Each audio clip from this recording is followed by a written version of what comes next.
So if you've been praying to the cosmos, meditating about it, asking for a sign on whether or not you should leave the person you're with because they're hella depressed and it just keeps bringing you down, this is your sign.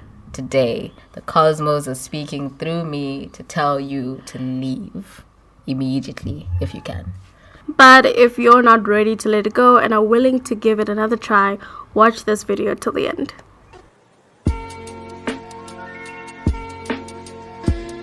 Hi, I'm Dumi. And I'm Ru.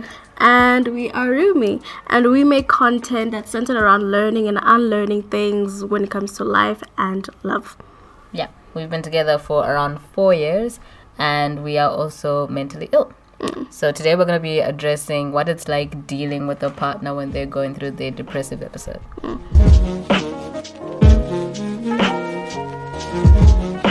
And even though we both have mental illnesses and both have depressive episodes, we don't necessarily have our depressive episodes at the same time or even know how to help another person dealing with depression.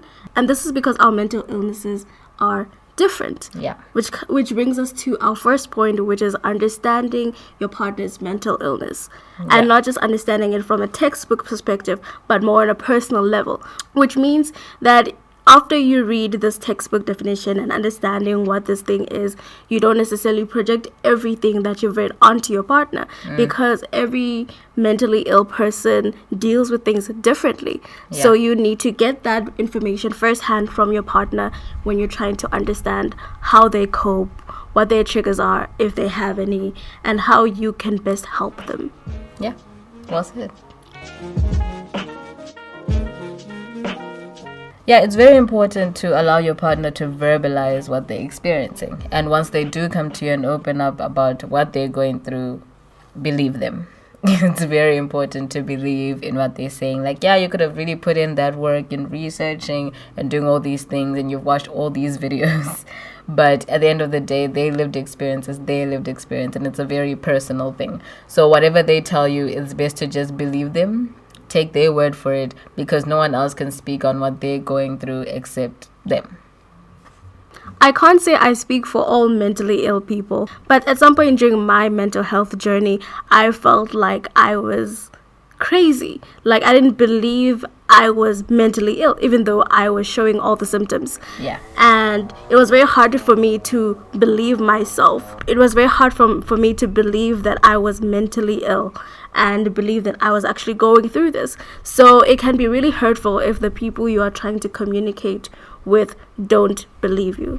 Yeah, definitely. And just very discouraging as well. I was definitely in denial longer than you about my mental illness. And when I would be depressed, I struggled to be with my emotions. You know, I always felt like I had to fix it, like I have to fix something.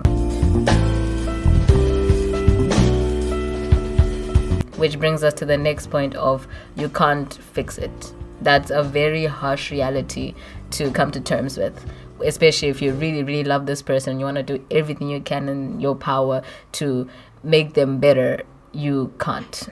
Depressed people aren't projects. You know, it's not something that you can take on, be like, I'ma fix them, and then you go and you do bippity boppity boo and everything is fine. It's not. And sometimes your efforts may actually cause more harm than good.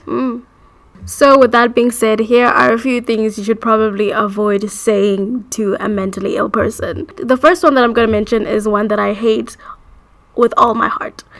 And that's when people tell me that I should just go and exercise. Because exercise releases dopamine or some other chemical that's supposed to miraculously make you feel better. I used to say that to her a lot, all the time. And it does help. Exercise does help me. But the thing with depressed people is that we don't necessarily have a lot of energy. Yeah. And we can barely take care of our bodies. Yeah. Like in terms of, hygiene. Yeah. So imagine getting up and doing exercise and hoping and praying that will fix us. It doesn't. If anything, it makes you feel more like a waste and like you're just lazy and just pathetic, especially if your partner is just like, yeah, all you need to do is exercise. You don't exercise, you're lazy, is basically like what you end up hearing as, depressed person sometimes. Not all of us. Again, I don't speak for everyone.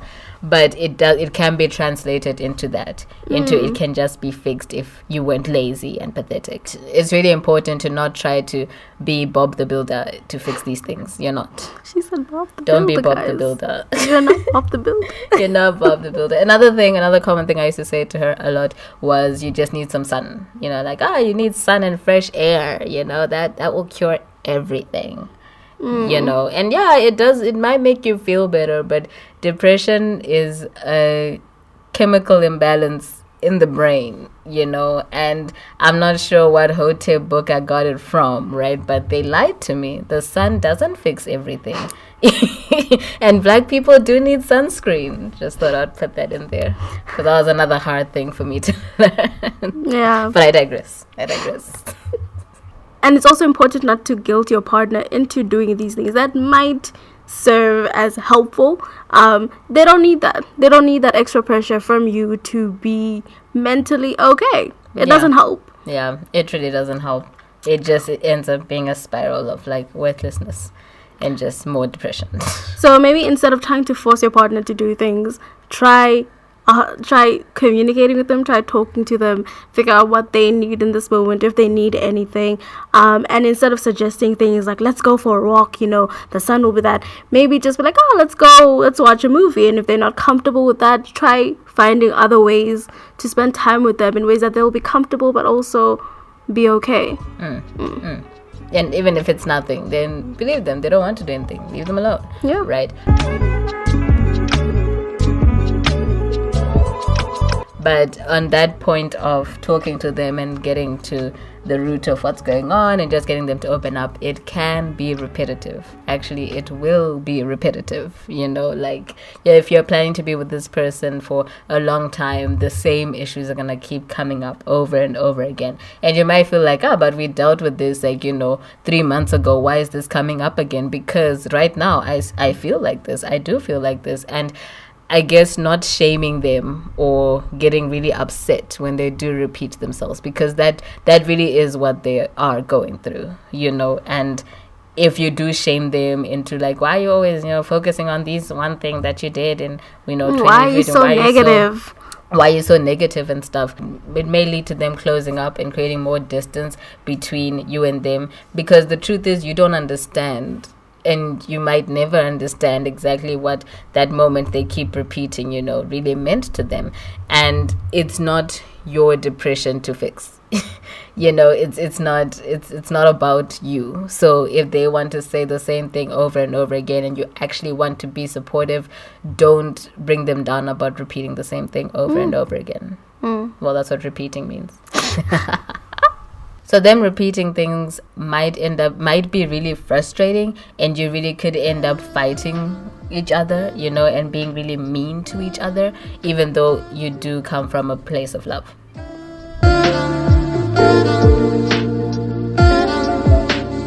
But with that being said, depression doesn't necessarily give anyone permission to be a jerk. Just because you're depressed doesn't necessarily mean you get to treat people horribly. Yeah. And just because your partner has depression doesn't necessarily mean that you give up everything your whole entire life in order to take care of them. Like we said again, it is not necessarily your responsibility, and you need to be able to make boundaries with your partner where you are still able to maintain some semblance of your own life. True. Definitely. Like, their depression doesn't have to become your depression. It doesn't need to get there. Boundaries are so important. It's about learning to communicate in a way that's constructive. And you both need to be willing to learn to communicate with each other in a more productive way. Yeah. So just because someone has depression doesn't necessarily mean that they are allowed to hurt you. True. You need to also be able to take care of yourself in this relationship. Make time apart for yourself. And if you want to do stuff and your partner doesn't want to do them, you two can just go ahead and do them with other people or yourself. True. And that boundary needs to be very clear of, I am still my own person in this relationship. And you also need to have support outside of your relationship as Definitely. well, because as you are supporting someone else emotionally, that can be a lot for one person, and you might need someone else that you can just kind of trust with your emotions and with your thoughts as well, when your partner isn't necessarily able to hold space for you. True. When you have depression, you can sometimes lose interest in the things you once enjoyed. This can be activities that you did with your partner or on your own, or even your partner themselves. And this can be very difficult for our partners to deal with. We've experienced this ourselves in our relationship, and it was a very difficult time. So if you want to know more about that and learn how we got through it, you can watch the next video after this. Bye.